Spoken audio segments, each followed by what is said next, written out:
Next students हमारे पास है temperature. Temperature का क्या इफ़ेक्ट होता है रेट ऑफ डिफ्यूजन के ऊपर।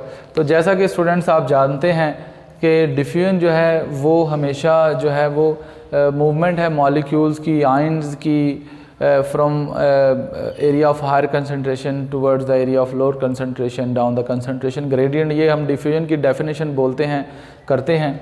तो टेम्परेचर का क्या इफ़ेक्ट है। टेम्परेचर का जो इफ़ेक्ट है ना वो कुछ इस तरीके से है। अगेन ये मैं बीकर बनाने लगा हूँ, ये देखें इसमें हमारे पास कुछ भी लाइक हमारे पास क्या लें जी, ये वाटर ही है, फ़र्ज़ करें ये वाटर के मॉलिक्यूल्स हैं। वैसे तो इनविजिबल होते हैं, हमें प्योर वाटर में वाटर के मॉलिक्यूल्स नज़र नहीं आते, लेकिन लेट सपोज़ ये ब्लैक डॉट्स जो हैं, ये सर्कल्स जो हैं, ये वाटर मॉलिक्यूल्स हैं। होता कुछ इस तरीके से है, इस बीकर के लिमिटेड वॉल्यूम के अंदर at a given temperature these molecules will move randomly from here to there, इधर उधर रैंडमली ये मूव करेंगे। ठीक है, let suppose normally we take 25 degree Celsius which is the room temperature. ठीक है, इसे रूम टेम्परेचर इसलिए कहते हैं कि आमतौर पर ना ज़्यादा गर्मी ना ज़्यादा सर्दी हो तो ये टेम्परेचर जो है वो होता है रूम टेम्परेचर। ठीक है, तो ये स्टैंडर्ड कंडीशंस हैं, पहले भी हम इसके ऊपर बात कर चुके हैं। तो अगर मैं टेम्परेचर को 25 डिग्री से इंक्रीज़ करूं या इससे कम करूं तो इसका जो है डायरेक्ट इफ़ेक्ट होगा मॉलिक्यूल की मूवमेंट के ऊपर, और जो कहलाती है random motion. Random motion, random motion जो है मॉलिक्यूल्स की को हम एक और वर्ड यूज़ करते हैं काइनेटिक एनर्जी। और अगर ये वाटर हो तो वाटर के केस में हम इसको वाटर पोटेंशियल भी बोलते हैं, वाटर पोटेंशियल जी। तो स्टूडेंट्स टेम्परेचर बढ़ाने से मॉलिक्यूल्स की रैंडम मोशन बढ़ जाती है, उनकी काइनेटिक एनर्जी बढ़ जाती है, और मॉलिक्यूल जो हैं वो बड़ी तेज़ी से ज़्यादा यानी कि स्पीड के साथ इधर उधर मूव करते हैं। और जब वो ज़्यादा इधर उधर तेज़ी से मूव करते हैं तो फिर उनके जो है एक जगह से दूसरी जगह कह लें कि ट्रांसफ़र होने के, ट्रांसपोर्ट होने के चांसेस भी ज़्यादा होते हैं, यानी उनका रेट ऑफ डिफ्यूजन भी ज़्यादा होता है। तो स्टूडेंट ये तो था टेम्परेचर का डिफ्यूजन के ऊपर इफ़ेक्ट। तो आप इसको एक्सपेरिमेंटली भी करके देख सकते हैं।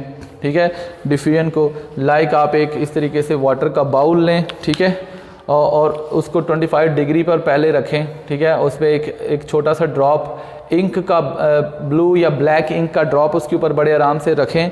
तो आप देखें, ऑब्ज़र्व करें कि ये इंक ड्रॉप जो है ये कितनी जल्दी डिफ्यूज़ करता है, यानी जिस जगह पर ये इंक ड्रॉप है वहाँ से ये वाटर के इर्द गिर्द कितनी स्पीड के साथ ये ऐसे स्प्रेड करता है। ठीक है, तो वो आप देखें। और फिर इसके अलावा आप एक दूसरा यानी कि बीकर लें, उसी तरीके से उसमें वाटर लें, लेकिन अब की बार उसका टेम्परेचर बजाय 25 के आप 50 करके देखें। ठीक है, और चेक करें कि अब इस पे क्या इफ़ेक्ट होता है।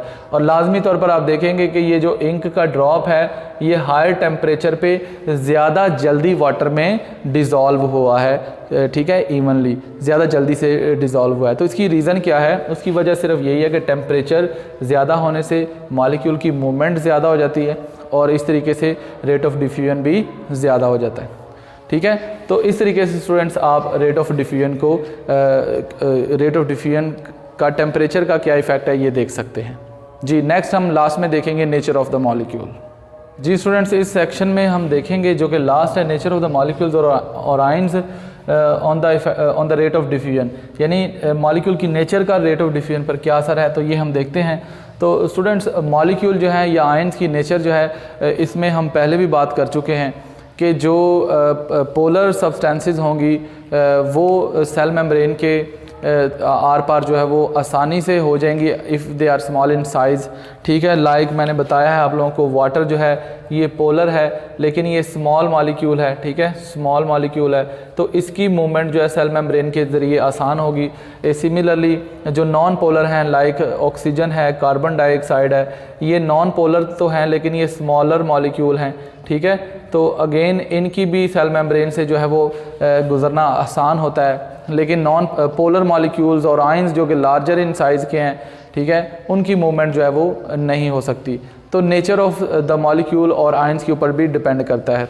ठीक है, अगर हम आयंस की बात करें तो आयंस लाइक सोडियम हो गया, सोडियम आयन, पोटेशियम आयन वगैरह, क्लोराइड आयन। अब ये आयन चार्ज्ड पार्टिकल्स हैं तो ये सेल मेम्ब्रेन के ज़रिए आर पार जो है वो नहीं होते, बल्कि इनको सेल मेम्ब्रेन के आर पार होने के लिए स्पेशल एड की ज़रूरत होती है, मदद की ज़रूरत होती है। और ये मदद जो है ये स्पेशल प्रोटीन चैनल्स होते हैं, ठीक है, प्रोटीन चैनल्स, उन चैनल्स की मदद से, ये भी हम बाद में बात करेंगे क्योंकि अभी हमने इसके बारे में काफ़ी कुछ पढ़ना है, transport of material across cell membrane, तो हम सारी बातें तफसील से करेंगे। यहाँ मैं एक छोटा सा हिंट देता हूँ कि प्रोटीन चैनल्स होते हैं, ठीक है, ये चैनल जो है ये हेल्प करते हैं इन आयंस को सेल मेम्ब्रेन के अंदर या सेल मेम्ब्रेन के बाहर जाने की। वेराज जो पोलर मॉलिक्यूल्स हैं जैसा कि वाटर है, ठीक है, वो विदाउट चेक एंड बैलेंस वो सेल मेम्ब्रेन के आर पार हो जाता है। सिमिलरली नॉन पोलर मॉलिक्यूल्स जो smaller in size and like carbon dioxide और ऑक्सीजन, ये भी बिला check and balance simple diffusion के ज़रिए सेल मेम्ब्रेन के आर पार हो जाते हैं। इसके अलावा स्टूडेंट्स दूसरे जो लिपिड मॉलिक्यूल्स हैं और इस तरीके से जो अनचार्ज, जिनके ऊपर चार्ज नहीं होता और वो नॉन पोलर मॉलिक्यूल्स होते हैं, वो फिर भी कह सकते हैं कि आप रिलेटिवली आसानी से जो है वो सेल मेम्ब्रेन के आर पार हो सकते हैं बजाय के बड़े पोलर मॉलिक्यूल्स के। तो student it also depends upon the nature end of the molecules and ions on the rate of diffusion. तो स्टूडेंट ये हमारा डिफ्यूजन का जो है वो कंप्लीट हुआ।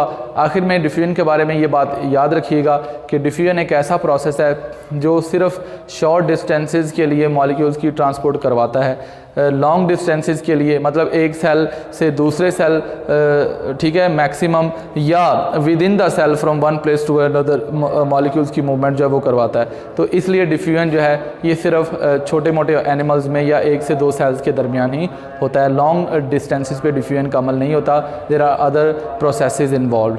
तो स्टूडेंट्स अभी के लिए इतना ही, इजाज़त दीजिए, अल्लाह हाफिज़।